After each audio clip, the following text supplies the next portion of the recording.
Eu queria agradecer ao Daniel e à Cana de Ouro pelo convite. Queria-me apresentar também, chamo-me Purificação, sou psicóloga, trabalho na Comissão de Dissuasão da Toxicodependência do Porto, que basicamente é o serviço que implementa a lei atual, a lei portuguesa. Pronto, só dizer que portanto, o modelo português mantém-se numa lógica proibicionista. Deu-se um movimento de descriminalização dos consumos de todas as substâncias, mas, na verdade, essa descriminalização aconteceu para baixas quantidades, quando as pessoas estão na posse de baixas quantidades de substâncias. Por exemplo, no caso da cannabis, as quantidades estão restritas aos 5 gramas para o haxixe e às 25 para as folhas de erva. E acima dessa quantidade, qualquer consumidor tem ainda que responder pelo crime de consumo em tribunal. Acho que é uma questão que não deve ser esquecida para o debate que depois vamos fazer a seguir. Nós, na Comissão, o que é que fazemos? Portanto, fazemos uma avaliação do risco de consumo que os utilizadores nos trazem.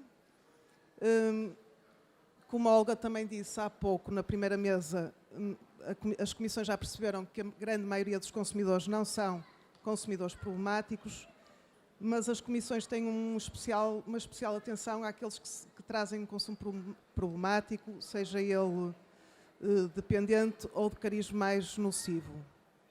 Temos também uma especial atenção aos menores, aos mais jovens que consomem substâncias, e é esse o nosso trabalho. Posso depois até desenvolvê-lo melhor no final, no momento do debate.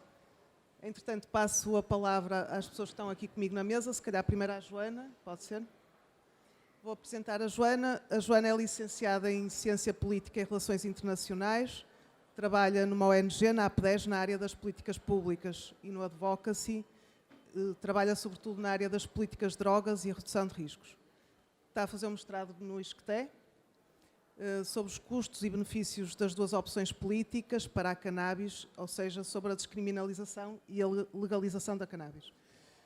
Esteve ainda 6 meses no Uruguai, em 2015, exatamente no momento em que foi legalizada o consumo de cannabis nesse país, e tem colaborado na Marcha Global da Marijuana em Lisboa, não é? Pronto, é isto.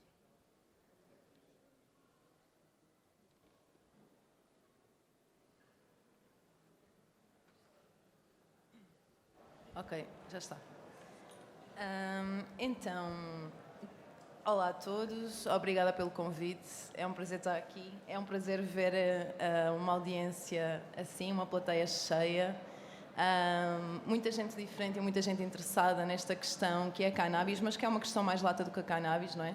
Em particular aqui nós vamos falar um pouco sobre políticas de drogas, acredito, e sobre as injustiças em que essas políticas nos constrangem a maior parte das vezes. Eu procurei trazer até vós a minha experiência com o Uruguai e a legislação que entra em vigor desde 2013. Eu estive lá em 2015, ainda é difícil fazer um balanço, porque poucos anos passaram desde a implementação da lei, sendo que apenas este ano houve o acesso às farmácias, através das farmácias, portanto, ao consumo e à aquisição de cannabis. Mas espero que possamos discutir e repensar que talvez haja cenários comuns e, sobretudo, algumas lições de ativismo que poderemos retirar dos uruguaios e da América Latina em geral.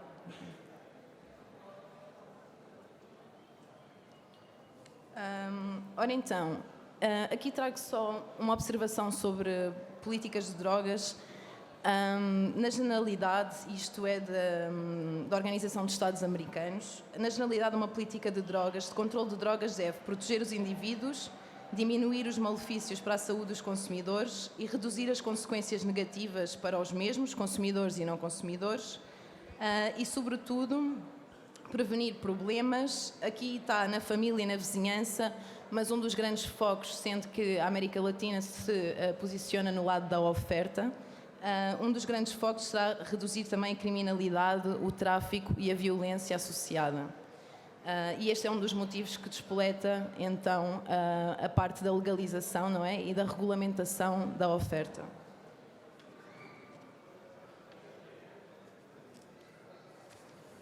já não é novidade que a guerra às drogas não resultou, que continuamos a viver sobre um ímpeto proibicionista, sendo as Nações Unidas a grande organização promotora deste mesmo proibicionismo, desde a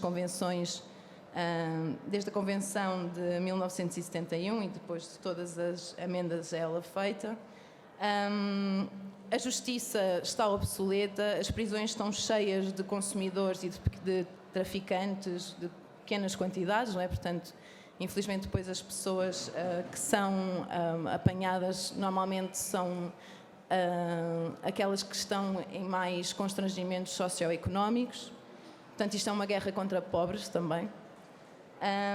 Depois temos crimes a aumentar, mercados não regulados, o consumo continua a crescer. Portanto, alguma coisa está mal. E foi isto que levou e motivou a que se repensasse esta questão proibicionista e a que se advogasse por uma mudança de legislação no Uruguai desde 2006. Portanto, a Junta Nacional de Drogas do Uruguai não partilha da abordagem proibicionista, inclusive despoltou na América Latina os inícios da discussão para uma reforma de política de drogas, também junto da Comissão Global de Políticas de Drogas, e têm vindo movendo mundos. O Uruguai é um país muito pequeno, tem 3,5 milhões de habitantes, e é incrível a força política que tem vindo a conquistar nesta área, que não só se prende com a legislação, mas como nós já vamos ver, ou seja, não só se prende com a legalização, mas prende-se também com a redução de riscos, que é também onde eles vão integrar depois esta política de regulamentação do mercado. Ok. Certo. Ora então, eu aqui trouxe-vos uma frase do Milton Roumani, que é, neste momento eu penso que ele seja o vice-presidente da Junta Nacional de Drogas. Na altura, quando eu o entrevistei em 2015, ele era presidente do Instituto de Regulação e Controlo de Cannabis. E ele dizia que reclamamos um debate aberto, inclusivo, para que a comunidade internacional possa rever uma estratégia que fez muitos danos. Não devemos admitir um pensamento único, não há uma só verdade num tema tão complexo. Queremos resgatar os fins últimos das convenções que evidenciam a sua finalidade, cuidar da saúde e do bem-estar da humanidade, e por isso queremos colocar os direitos humanos como o princípio regente das políticas de drogas, longe da abordagem moralista e absurdamente repressiva. O direito à saúde tem de ser um direito protegido e promovido pelo Estado e é uma responsabilidade partilhada com a sociedade. E neste desafio está também comprometida a Junta Nacional de Drogas. Esta é a posição do Uruguai, continua a ser assim, desde 2013 até à atualidade. Portanto, e esta não é uma abordagem top-down, isto é uma concertação social em que toda a gente tem lugar a sentar-se à mesa e a discutir. Fosse no caso do autocultivo, que já vou falar mais à frente, mas foi puxado pelos ativistas, nomeadamente por uma organização chamada Prolegal, que trabalhava um outro conjunto de temas, não apenas a legalização da cannabis, mas também os direitos LGBT e outras questões. Portanto, movimentos transversais que puxaram para o autocultivo, o Estado para os clubes sociais de cannabis e agora mais recentemente pela via das farmácias. Ou seja, todas as pessoas têm lugar em esta concertação e se vocês forem ao Uruguai vão sentir que há um comprometimento geral da sociedade em relação a esta política legislativa, mas não só. Portanto, que há fé na política quando a política vem até às pessoas e as pessoas se sentam na mesma mesa que esses mesmos representantes políticos. Quanto àquilo que desencadeou a mudança legal, estávamos aqui a ouvir há pouco, para uns a lei estaria bem como está, para outros não está bem como está. Lá foram razões muito específicas que levaram a esta mudança. Portanto, em 1974, durante a ditadura, as Convenções das Drogas das Nações Unidas foram incorporadas na legislação. O resultado foi a despenalização do consumo, a permissão da posse e uma quantidade mínima destinada a consumo pessoal. O que acontece é que, ao contrário do que se passa na legislação portuguesa, esta quantidade mínima não estava definida, ficava ao critério dos juízes. Ou seja, as pessoas podiam muitas vezes ser presas por ter entre 13 a 110 gramas, não estando tabulado, ficava do lado do juiz, era completamente aleatório o critério de quem incumpria ou não numa pena por posse, por cultivo, aquisição. Depois, em 98, foi introduzido o conceito de uma quantidade razoável destinada exclusivamente a consumo pessoal e continua a remeter para esta decisão judicial da convicção moral do juiz, não é? Portanto, o juiz é que decidiria. E em 2013 surge então a Lei 19.172, marijuana e seus derivados, para o controle e regulação do estado da importação, produção, aquisição, armazenamento, comercialização e distribuição de cannabis e derivados. Eu devo dizer-vos que esta lei, antes de mais, enquadra-se numa estratégia muito maior. Esta não foi uma lei que nasceu do ar, isto enquadra-se numa estratégia que se chama Estratégia para a Vida e Convivência. Este é para aí o ponto 13 da estratégia, é uma estratégia muito mais alargada, que visa a inclusão social, sobretudo o objetivo e o desafio maior que se põe nesta estratégia é a inclusão social, e daí parte a regulação da cannabis. Por diferentes motivos, não sei se podes. Portanto, por diferentes motivos, isto avança-se, quer pelas razões judiciais da injustiça que estava a ser cometida pela moralidade do juiz que aleatoriamente penalizava uma pessoa e outra não, mas também pelas questões associadas ao crime, ao tráfico, aos mercados de drogas conjuntos, porque lá há um fenómeno também que são chamadas bocas de drogas, onde as pessoas, qualquer pessoa pode bater à porta, entrar e comprar a pasta base, que será o equivalente a crack, ou paraguai prensado, que é algo que não são flores, é uma marijuana prensada que é importada do Paraguai e que por isso tem um preço mais baixo. Portanto, eles tinham vários fenómenos que quiseram erradicar também, mas, sobretudo, foi um combate muito à moralidade e ao proibicionismo daquilo que eu vi com os atores com quem eu estive. Eu posso-vos dizer que, quando entrevistei o presidente da Junta Nacional de Drogas lá, ele me dizia: pá, cannabis é como qualquer outra planta. Toda a gente sabe que existem plantas e plantas de poder. Aqui no Uruguai, também, se eu for no inverno a Cabo Polónio, que é assim uma região toda mística, eu posso apanhar cogumelos e posso tomá-los. Toda a gente fez isto. Eu defendo que o homem evoluiu na consciência porque teve acesso a determinadas substâncias. E agora, melhor que se dê informação às pessoas sobre estas substâncias. Portanto, nós podíamos ver uma dialética entre os atores, nunca apontavam a mesma razão, sabem? Vocês vão ter com um médico, vão ter com um psicólogo, vão ter com um ativista, e toda a gente vos aponta uma razão diferente para a legalização. E depois consensual, não é? Portanto, todos aceitam, mas sempre havia alguém que puxava mais a brasa à sua sardinha, digamos assim. E eu achei incrível esta aceitação, primeiro, do uso não problemático, e depois do combate ao uso problemático através da informação credível, que é aí que assenta a política, como vos vou mostrar. Portanto, a política assenta nos direitos humanos. Para quê? Para acabar com a estigmatização inerente aos consumos, e quando um dos maiores ganhos que se assistiu também foi que toda a gente começou a falar sobre cannabis, mas não só, sobre outras substâncias também. O que na visão dos atores envolvidos na política foi um ganho acrescido. Depois, em termos de saúde pública, o controle de qualidade, não é? E a questão da prevenção dos consumos problemáticos, e da segurança pública, separar os mercados da cocaína e da pasta base do mercado de marijuana, que eram as tais bocas de droga que eu estava a dizer, que, por exemplo, imaginemos que eu vou hoje comprar e que eles não tenham nem Paraguai, nem flores, e que me dão pasta base, não é? Portanto, é um bocado... Pois o mercado, infelizmente, controla também um pouco aquilo que vão ser os consumos das pessoas. Depois, vou só falar-vos rapidamente das vias e condições de acesso, que é o autocultivo, que foi puxado pelos ativistas a partir de 2006, a primeira vez que se organiza a marcha, e em 2008 surge um movimento que se chama Planta to Planta, que evocava para que todas as pessoas, todos os cidadãos interessados ou que de alguma forma quisessem ou fizessem os seus consumos para plantar. Advogava que as pessoas, se consomem, que elas próprias soubessem plantar, cultivar, colher.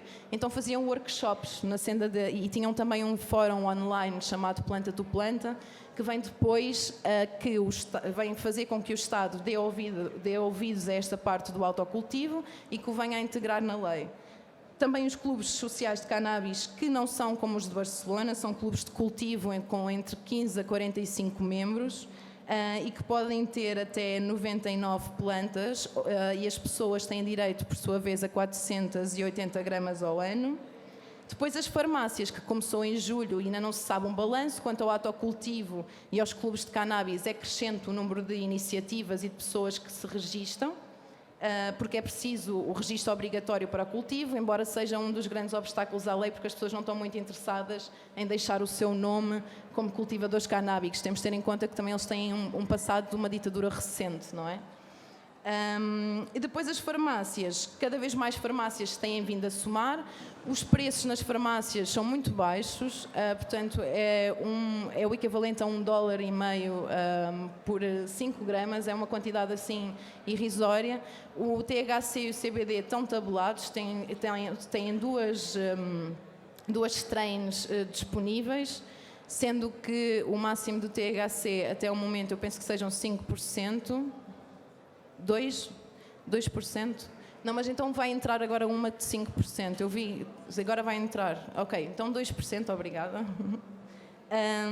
E o CBD sempre relacional. Depois, isto se calhar das instituições não interessa muito, eu já fui falando por alto e estou-me a exceder no tempo. Podes passar. Pronto, isto era só um balanço de alguns custos e benefícios. Afinal, que custos e que benefícios trouxe esta mudança legislativa ao Uruguai? E vou-vos só ler rapidamente alguns deles, que diz... Isto foram diversos atores com quem eu me fui entrevistando.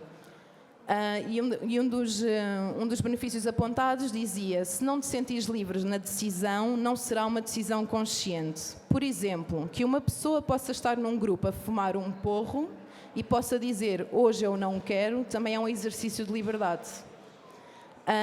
Depois, os custos que mais apontavam, este seria um benefício, portanto, as pessoas terem acesso à informação, poderem dizer que não também, e de estarem mais informadas e empoderadas nesse sentido.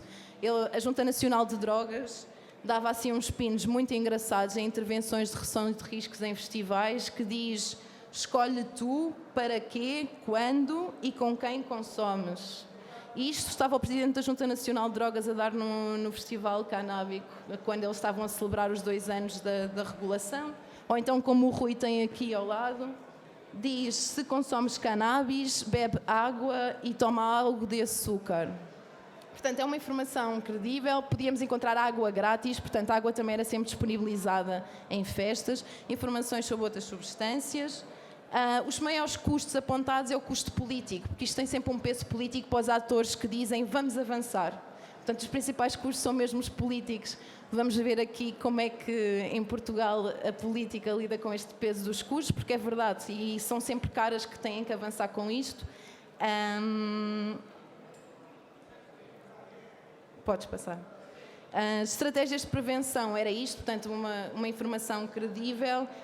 Muita gente envolvida, informação nos autocarros a dizer a marijuana tem riscos, ou sei lá, folhetos destes, não é? Que falam-nos dos riscos e que estão por todo o lado, porque se é legal, não é? Temos que ter mesmo informação sobre os riscos, mas também saber os benefícios. Agora a questão da cannabis medicinal também está a chegar ao Uruguai, não foi prioritária. Lá o uso sempre foi aceito como recreativo, a política de drogas foi fragmentada dentro deste contexto. O uso medicinal está agora a chegar, no entanto, estão médicos envolvidos desde o início na construção da política, no desenho, ok? Por fim, queria só deixar-vos alguma coisa, para não ficar só no ar, e que vim aqui falar do Uruguai e não tenho nada a dizer sobre a situação portuguesa. Eu tenho bastantes coisas a dizer sobre a situação portuguesa, vou resumir porque penso que eles poderão falar melhor do que eu sobre isto. Mas porquê é que eu acho que Portugal está a meio caminho? Primeiro, porque descriminalização não é despenalização e nós continuamos a penalizar consumos recreativos, nem que seja por ter que ir a uma comissão de dissuasão de toxicodependência. A lei portuguesa vive numa permanente contradição. É possível ter eu posso ter na minha posse uma substância psicoativa ou transportá-la sem que cometa um crime, mas não posso comprar e também não posso cultivar. Legalizar pelos direitos humanos, na senda da erradicação do estigma e do reconhecimento. Quem é que aqui não consome drogas? Alguém? Que bom saber que estamos todos na mesma sintonia. E legalizar pela saúde pública, tendo em vista o controle da qualidade, a prevenção de consumos problemáticos e, por fim, legalizar pela promoção da segurança, separando os mercados de substâncias reguladas dos não reguladas, daquelas que não são reguladas. Depois, fomentar a troca de informação no contexto da redução de riscos e minimização de danos. Há consumos mais problemáticos, há outros que não são problemáticos. Outra vez, decide tu quando, como e com quem consomes e que substância te serve, porque para algumas pessoas a cannabis serve, para outras não servirá e servirão outras, ok? Por outro lado, as alternativas sintéticas, nomeadamente os canabinoides sintéticos, não são seguros e, no entanto, estão disponíveis abertamente nos mercados online e não online, nas ditas legal highs. Depois, legalizar contra o narcotráfico. Um dos maiores perigos do consumo de cannabis é a relação com o narcotráfico no ato de compra. Eu estou farta de sentir-me criminosa também de cada vez que tenho que ir comprar erva para fumar. E depois, por fim, contra a crise, legalize. E depois é só olhar à nossa volta, o mundo está a legalizar. E é tudo.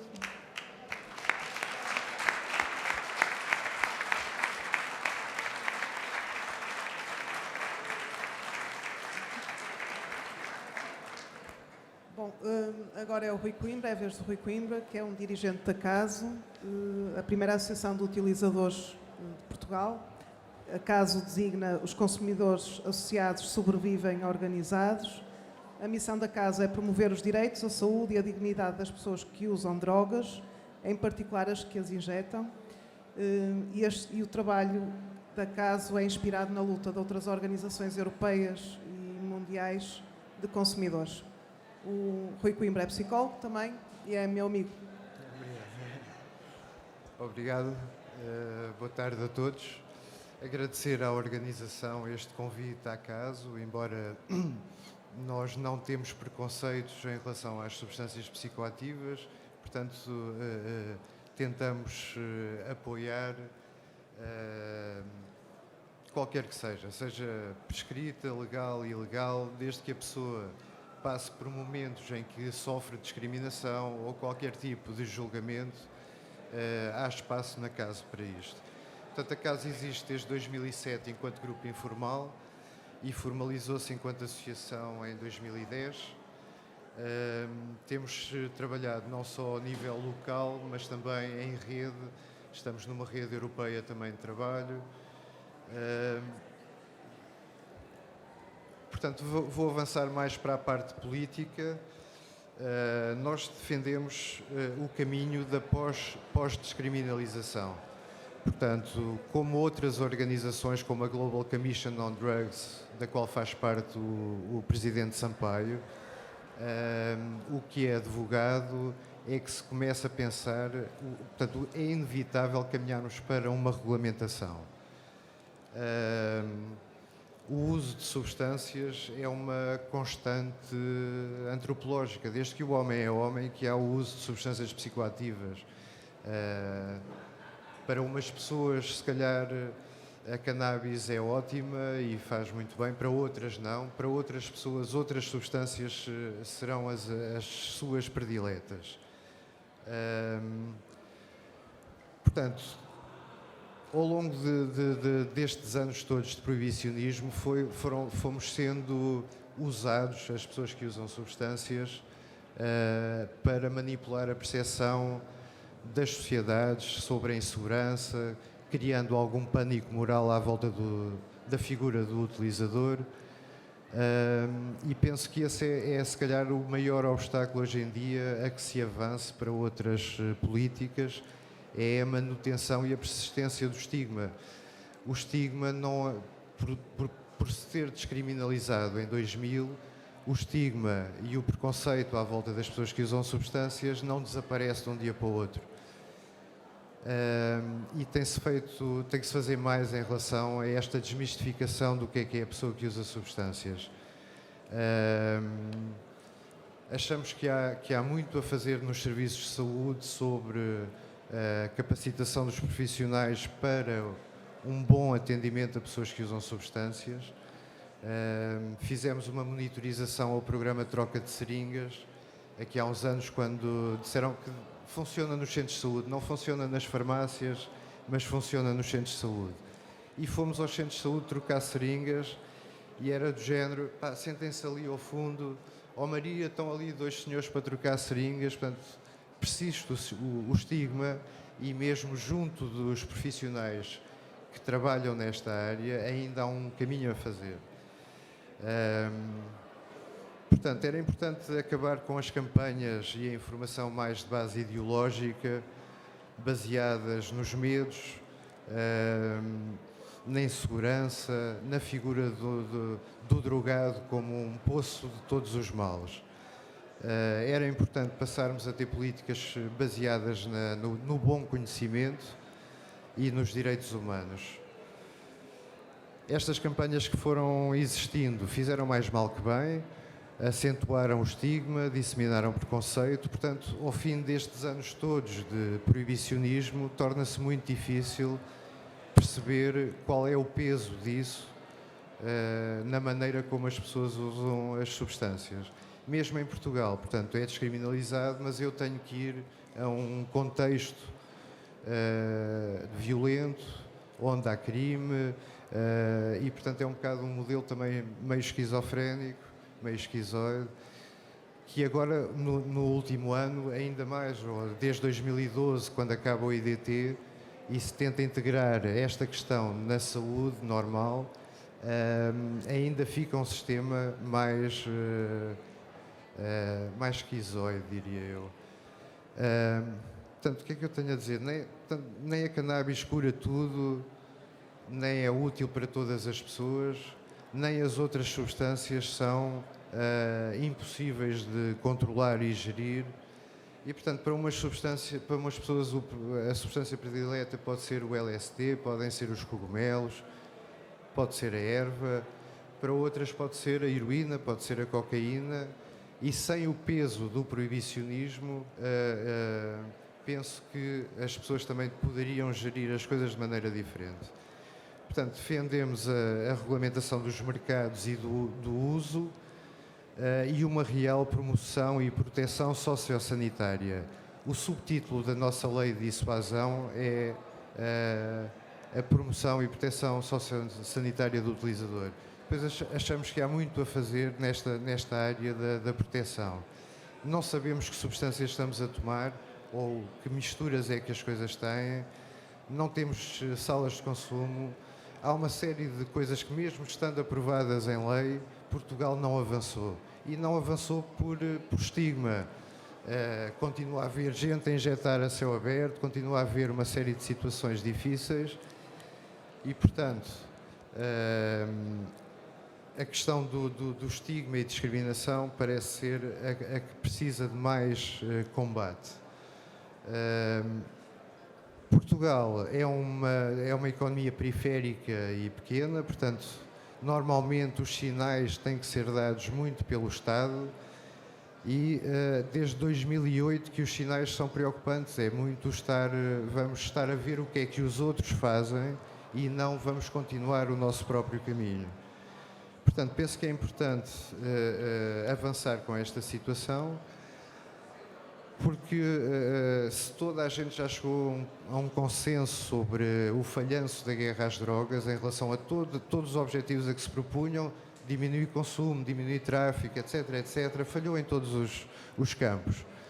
Portanto, seria boa hora de avançarmos para registros pós-descriminalização, portanto, registros de regulamentação dos mercados. O dinheiro que se pouparia nas forças de segurança, tribunais, comissões, etc., provavelmente daria para criar muito bons programas de empoderamento, de capacitação dos utilizadores, a fazerem o seu uso da sua substância e com a sua gestão. Vou ficar por aqui e depois deixar aberta a discussão, a perguntas que queiram colocar. Obrigado. Obrigada, Rui. Portanto, vou apresentar o último orador, o João Vasconcelos. O João é sócio fundador da Canativa, não é assim? É um consumidor e um entusiasta da cannabis há mais de 25 anos. É também moderador na secção portuguesa do Fórum Cannabis Café e na comunidade de cultivo em Portugal. Tem como profissão ser tradutor, não é? E apoia a legalização, a regulação e normalização da cannabis e do autocultivo em todas as vertentes, com base na evidência científica e no respeito pelas liberdades dos cidadãos. Antes de mais, queria agradecer também o convite que foi feito à Canativa, em especial ao João Carvalho e o Daniel Martins, que organizaram este painel. E pronto, também o convite para participar como expositor. O convite também para participar como expositor para uma associação tão jovem como a nossa, que existe apenas desde abril. Os contactos que já fizemos só na manhã de hoje até há pouco já valeram a pena termos vindo aqui e queremos agradecer não só por esta possibilidade de falar, mas também pelo facto de nos terem convidado. Portanto, a Canativa, eu sei que esta intervenção foca-se um pouco na questão do consumidor e da relação do consumidor com a legislação, mas a Canativa não é propriamente uma associação como o caso que é de defesa e de ativismo em prol do consumidor. É claro que o trabalho que nós fazemos acabará por beneficiar o consumidor, não é? Mas de uma forma mais indireta. Mas isso não... Obrigado. Isso não invalida que nós não tenhamos uma visão daquilo que é o panorama dos consumidores através dos vários fóruns onde temos vindo a intervir. Então o que eu vou fazer com esta apresentação é lançar para o debate que vai a seguir uma série de questões que nós temos notado através de contactos que recebemos, através das notícias que lemos e que partilhamos e que podem gerar um debate que eu penso que pode ser interessante. E são estas questões que causam bastante inquietude e uma sensação de injustiça entre os consumidores e os ativistas. Então vou pegar numas quantas delas. A primeira é que estamos a assistir, e está nas notícias, é oficial, já não é uma coisa que circula apenas entre a comunidade dos ativistas, que é o facto de haver um investimento de multinacionais cada vez mais a crescer em Portugal, no setor do cânhamo.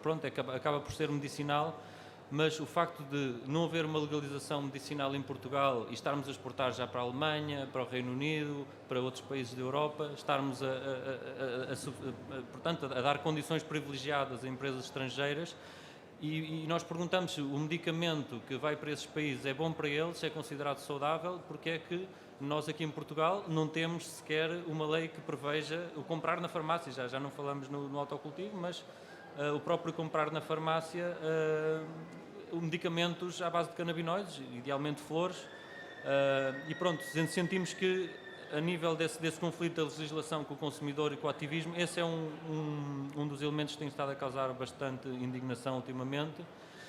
E também há cada vez mais a percepção de que Portugal, que foi pioneiro ao longo dos últimos 15, 16, 17 anos em termos de política de drogas, está a ser ultrapassado.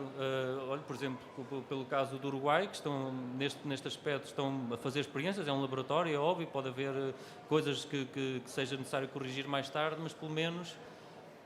Tem que aproximar mais ainda. Mas pelo menos estão a dar passos, mais ou menos como aqueles passos que nós demos quando foi a descriminalização, e também concordamos com a tua postura de que a descriminalização é uma meia medida, não é uma medida que leva ao fim desejável, não é? E, portanto, custa a pessoas que vimos a descriminalização acontecer e vimos isso como uma coisa boa, custa-nos ver que há um estagnar da evolução da política em Portugal e nota-se também que há cada vez mais descontentamento com esse facto, e acho que, como ativistas, é uma coisa que nós temos que salientar, dar a entender aos portugueses que, se fomos pioneiros uma vez e tivemos êxito, pelo menos acho que temos o direito a voltar a tentar dar um passo ousado no sentido de uma legalização integral. Portanto, para complicar mais as coisas, uma das questões que a Canativa defende, transversal, quer seja na nossa linha de ação medicinal, quer seja na linha de ação recreativa ou lúdica, é a questão do autocultivo. E outra questão que está relacionada com o autocultivo e que tem gerado muita sensação de injustiça é que, para além da descriminalização nunca ter contemplado o autocultivo, portanto revogava a lei de 93, exceto no que diz respeito ao cultivo, surgiu um acórdão em 2008 do Supremo Tribunal de Justiça que passou a tratar todo o cultivador como, na prática, traficante, bastando que as plantas que tenham em casa, que às vezes são pesadas, molhadas, com raízes, até com terra e tudo, são equiparados a um traficante só porque as plantas molhadas, que é perfeitamente normal que 2 ou 3 plantas pequeninas ultrapassem os 25 gramas que tinha dito ali a purificação. Então, esse acórdão fez com que, criou jurisprudência e fez com que os juízes tenham menos liberdade, depois também, quando os processos de cultivo vão a tribunal, têm menos liberdade para julgar com o facto do cultivo ser para consumo ou não, porque isto, ao criar jurisprudência, depois eles estão um bocado vinculados a essa decisão do Supremo. Portanto, isto é outra coisa que tem gerado bastante descontentamento também. Outra coisa que nós temos notado, e neste momento entramos já em questões que não têm tanto a ver com o descontentamento, mas que é a percepção que nós temos e que se calhar pode ser interessante partilhar convosco, é que nós notamos que o tipo de consumidor que também cultiva, estamos a falar de cannabis apenas, está mais preocupado, é mais conhecedor da lei, porque está sujeito a sofrer penalizações muito mais graves do que o consumidor. E, portanto, parece-nos que haver uma injustiça que facilita a vida, e eu acho muito bem, acho que a descriminalização foi boa, e acho que eu recorro ao tráfico também quando decido,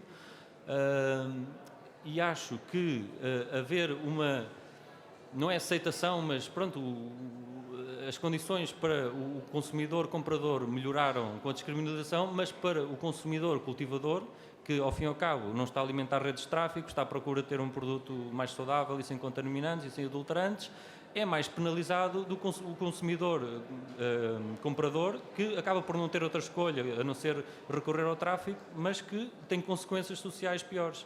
E nós achamos que, ao privilegiar o autocultivo, estamos automaticamente a retirar negócio ao tráfico. Claro que não se acaba com o tráfico, mas é um golpe importante e um golpe que pode ajudar as coisas a caminharem na direção certa.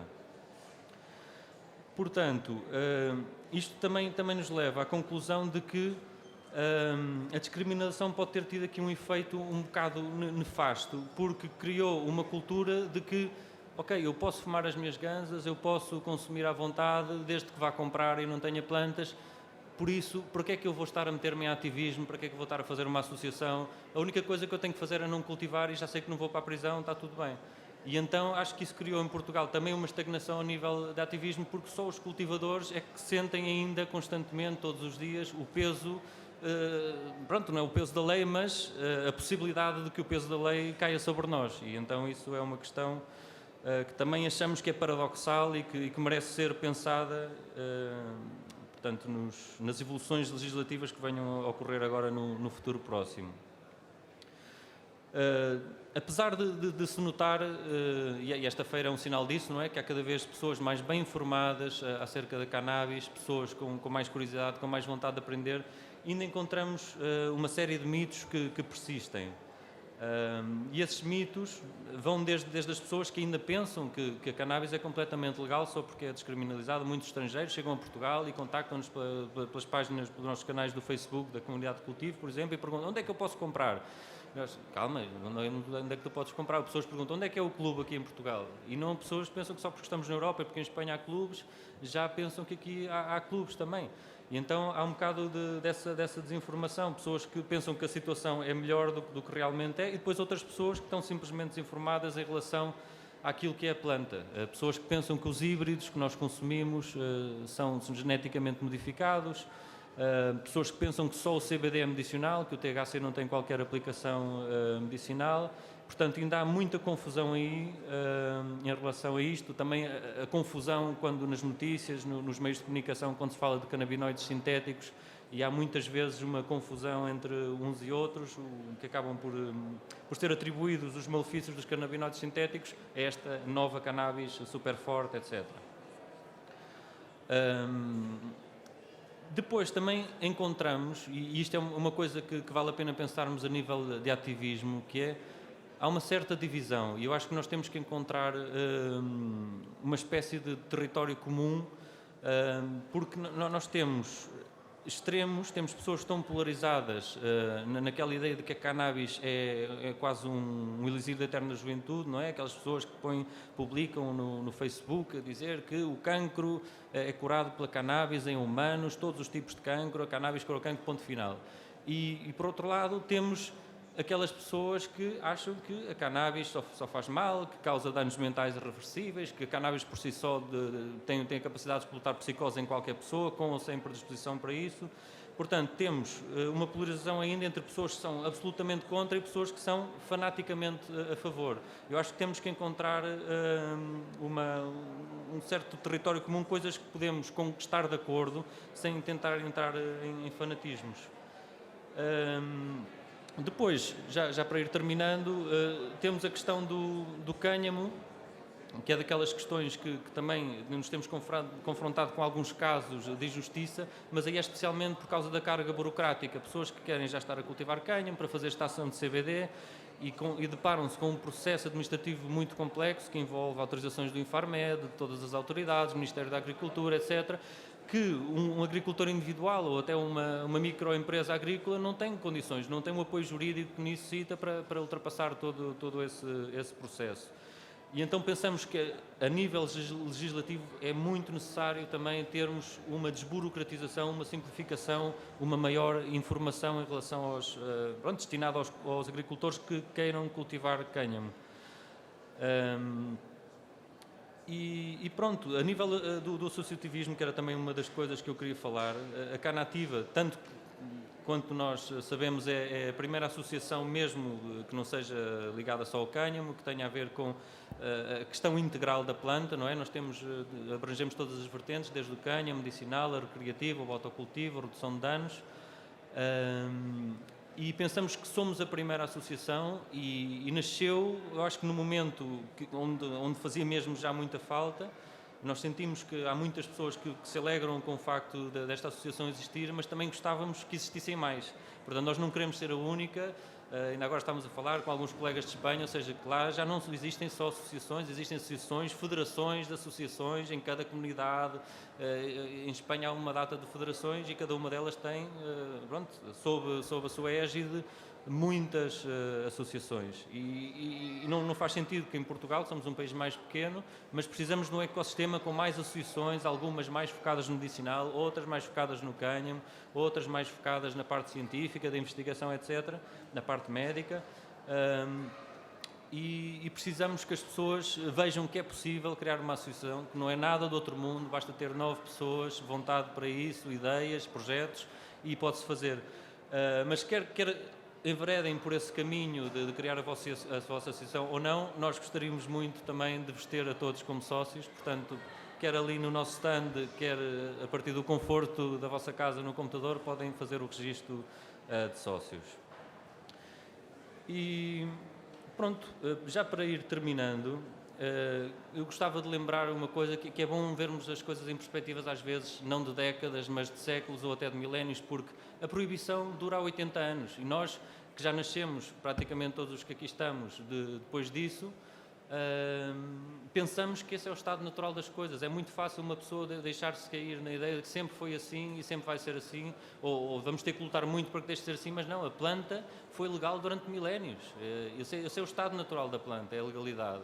E só nos últimos 80 anos é que essa naturalidade foi, de alguma forma, perturbada, não é? Então, o nosso trabalho é só voltar à normalidade, é só fazer com que as coisas regressem à normalidade como foram durante milénios, porque é assim que pensamos que tem que ser e não há nenhuma razão para que deixem de o ser. E agora queria só fazer um anúncio antes de passarmos ao debate, que é, nós íamos fazer uma sessão de perguntas e respostas amanhã à 1h ali no nosso stand, mas depois o Daniel sugeriu que fizéssemos essa sessão com o Dr. Javier, para quem tiver perguntas a colocar sobre a terapia com canabinoides, sobre cannabis medicinal. O Javier vai estar aqui, é uma coisa organizada pela Canativa, mas vai estar aqui amanhã a responder à 1h da tarde a quem quiser perguntas sobre cannabis medicinal. E pronto, é tudo da parte da Canativa. Foi um prazer falar convosco. Espero que tenha sido útil. Desculpa, estava sempre a fugir ao microfone.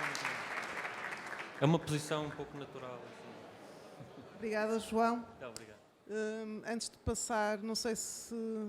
Mas antes de passar a palavra, eu queria só referir-me aquilo que tu disseste sobre a lei do autocultivo, em que tu distinguiste o cultivo como crime a partir de um acórdão de 2008. Esse acórdão, na verdade, foi feito para as questões de consumo e não para o cultivo. O cultivo foi sempre crime, sempre. Nunca deixou de o ser, a par do tráfico. Eu sei, mas... Está associado, sempre foi.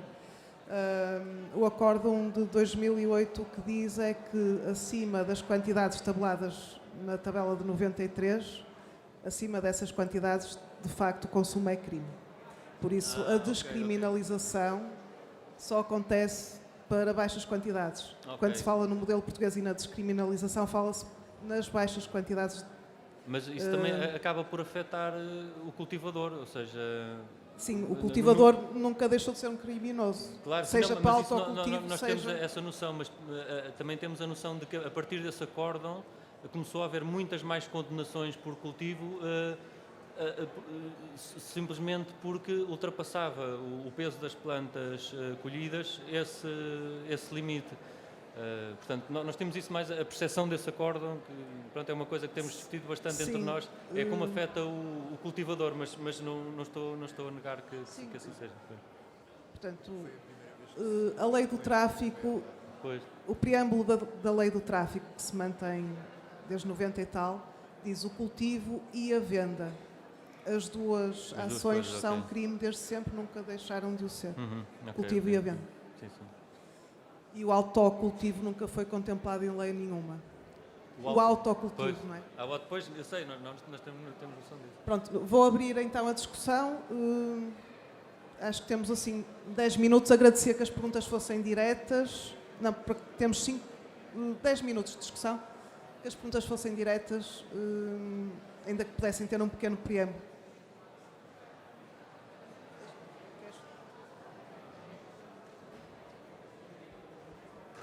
Boas, eu queria dizer só uma coisa rápida, contrariamente à intervenção anterior, concordo com a maioria do que disseram, mas há uma coisa que causa uma certa confusão. Primeiro, estamos a falar de cannabis, não devíamos misturar com outras drogas, porque o tema é cannabis, e o cannabis é uma planta, não é heroína, não é cocaína, é uma planta, estamos a falar de uma planta. E depois há a questão que me tem parecido até agora, estamos a falar de filosofia, basicamente, estamos a falar de religião, lei, disto e daquilo, vamos falar de ciência, vamos ver o que é a cannabis. O que é que estamos a falar? É de cannabis da planta ou é do tetrahidrocannabinol? Parece-me que é do tetrahidrocannabinol, é isso que estamos a falar. Ora, uma planta de cannabis pode não conter tetrahidrocannabinol, não é? Portanto, se calhar era conveniente começarmos a focar-nos mais na parte científica. Porque é que foi proibido em primeiro lugar? Não é filosofia, porque a filosofia penso que não interessa aqui, interessa é ciência.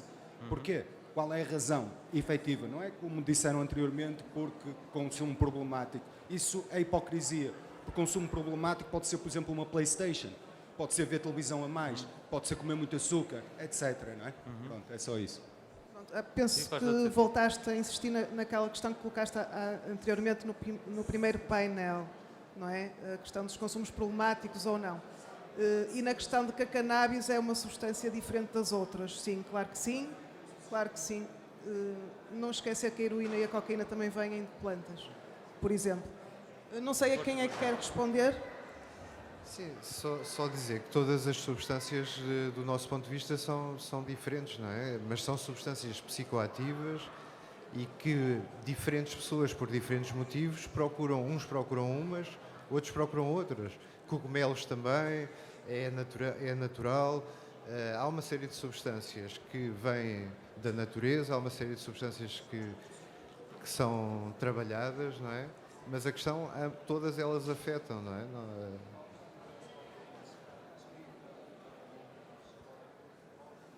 Sim. Sim, eu percebo. Sim.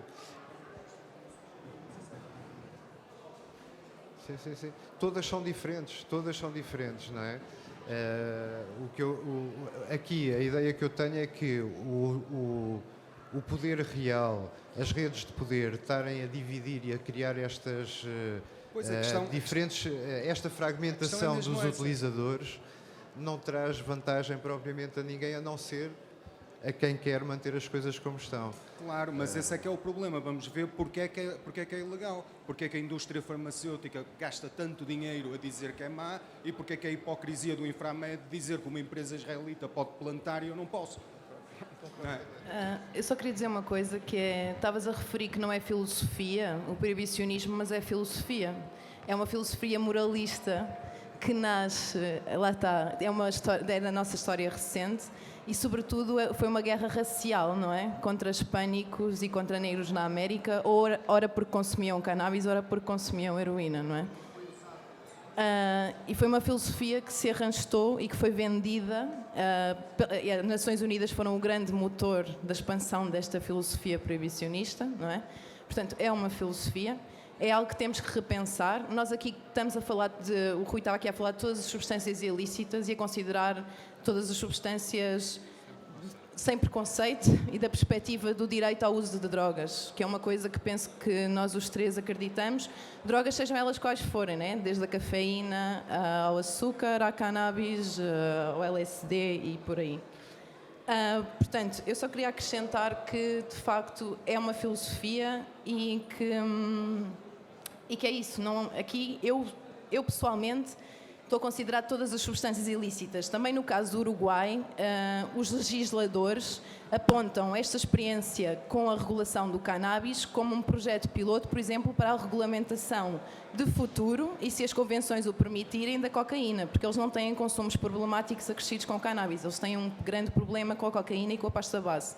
E este primeiro projeto piloto seria e será, na concepção deles de políticas públicas, um primeiro experimento para depois passar à regulamentação de outras substâncias ilícitas. Ok? Não é apenas porque é uma planta. Temos que considerar que não existe um mundo sem drogas e estas são de todos os tipos. Sintéticas, sintetizadas, naturais, e é dar resposta a esta complexidade social, a este fenómeno social complexo, que é o consumo de substâncias lícitas e ilícitas. Porque outra coisa que temos que ter em conta é, nós dizemos que a cannabis é a substância mais comumente consumida, ilícita, porque lícita temos o álcool, temos o tabaco, temos os psicofármacos e depois então temos a cannabis, na generalidade. Portanto, temos que começar a repensar também a linguagem que utilizamos quando nos referimos às drogas e pensar então o que é uma droga e a partir daí desconstruir todo um conjunto de narrativas que infelizmente têm uma origem filosófica ou moralista. Eu vou... Rui, vais tentar responder ainda a esta questão? João? Não, também não, acho que não dirigia muito a minha. Eu vou abrir a outras questões, não sei se a plateia... Sim. Pronto, não, Mais nós alguém não quer? falamos de outras drogas. Ok. E nós concordamos plenamente com a abordagem científica também. Acho que fazemos... Olá, queria só fazer uma pequena referência porque, na minha opinião, o maior problema é a falta de investimento e não haver centros de transformação da matéria-prima do cânhamo para a matéria final em Portugal, ok? Por isso é que vamos ali à metamorfose e não sei quantas roupas são caras, porque não há centros de transformação, mais uma vez, cá em Portugal.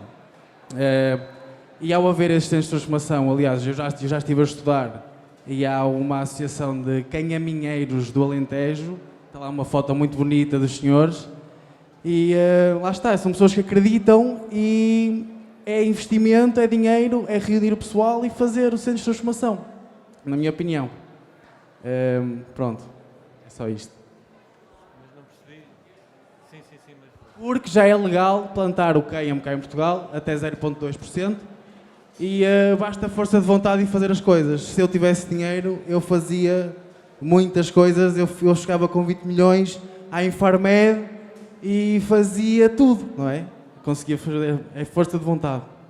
Obrigado. Pronto, é precisamente essa indignação que nós queríamos dar voz, porque nós recebemos inúmeros contactos precisamente com esse sentimento de injustiça que tu estás a sentir. Mas pensamos que as coisas estão a mudar. Não sei se já passaste por ali, temos ali pessoas que plantaram este ano e vão plantar para o ano e talvez possamos Ok, João, mas conversar sobre isso. João e Daniel, se calhar o que não acontece é ver investidores portugueses de nacionalidade portuguesa com 10 milhões como os australianos, porque se também, houver... claro, isso também não é? é óbvio, não é? Isso é uma questão óbvia.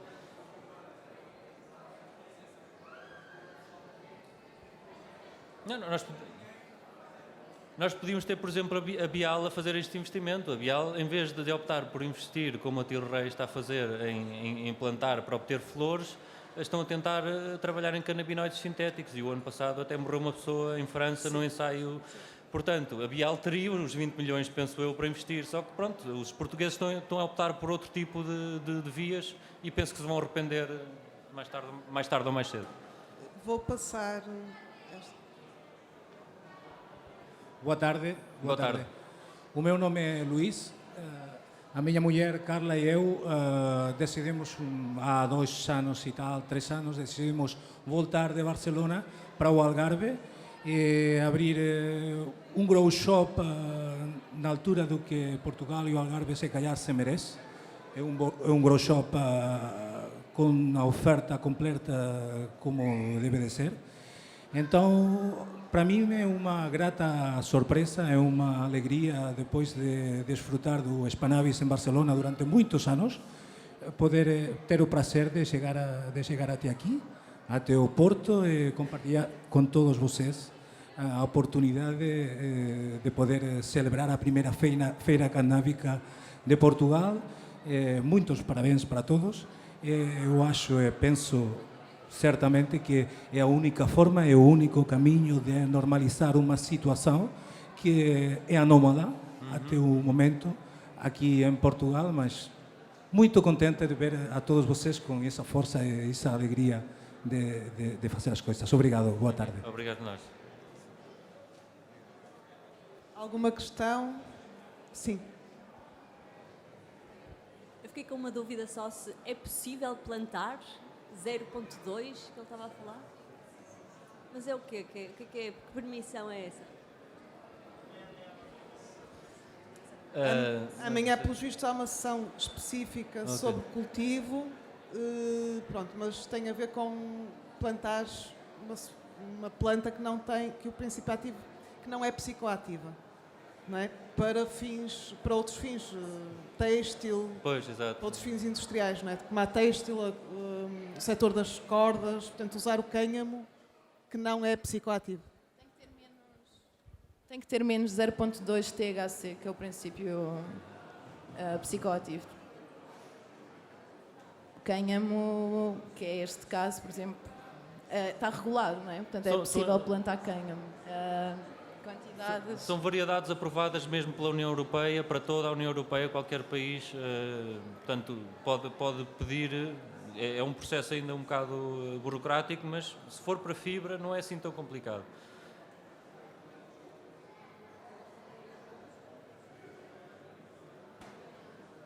Ficaste com dúvidas? fibra, não é? Não para consumo, mas não para consumo, que tipo de consumo? O fumado, se não tem princípio ativo do THC, não interessa fumar, não é? Mas, por exemplo, as folhas e a planta também têm outras propriedades que podem ser de outra forma consumidas, não é? Que não siga só... Sim, pode ter, mas isso é uma coisa que também está agora ainda, e que, como dizia aquele rapaz há pouco, não há transformação em Portugal, nem para a fibra, nem para outro tipo de processamento. E o que se pretende, ou seja, o que estavas a perguntar, nunca vai ser psicoativo, ou pelo menos não de maneira perceptível, mas tem CBD, há certas variedades que têm um nível até bastante interessante de CBD, destas variedades homologadas pela União Europeia, e que já há pessoas que estão a trabalhar em Portugal a cultivar para fazer extração de CBD. Conhece o CBD, é um dos componentes medicinais da planta e que não é psicoativo. Portanto, começa a haver também agora interesse em Portugal. Não estamos a falar destas multinacionais porque eles têm licença para cultivar basicamente o que eles querem, mas mesmo para agricultores portugueses, com a reserva de que ainda não há transformação em Portugal, mas já começa a haver um movimento de pessoas que estão a cultivar para fazer a extração de CBD, mesmo que não seja cá. O que é uma pena, o que é uma pena porque estamos a perder dinheiro, estamos a perder postos de trabalho, estamos a perder investimento, mas neste momento a realidade ainda é essa.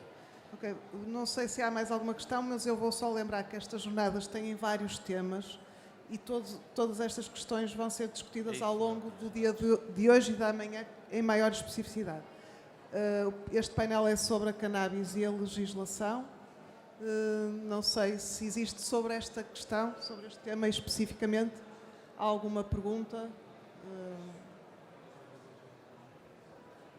Ou se posso fechar o debate e avançar. Eu se calhar avançava para a próxima mesa. É sobre a legislação? O esclarecimento da mesa, se calhar, se for uma questão...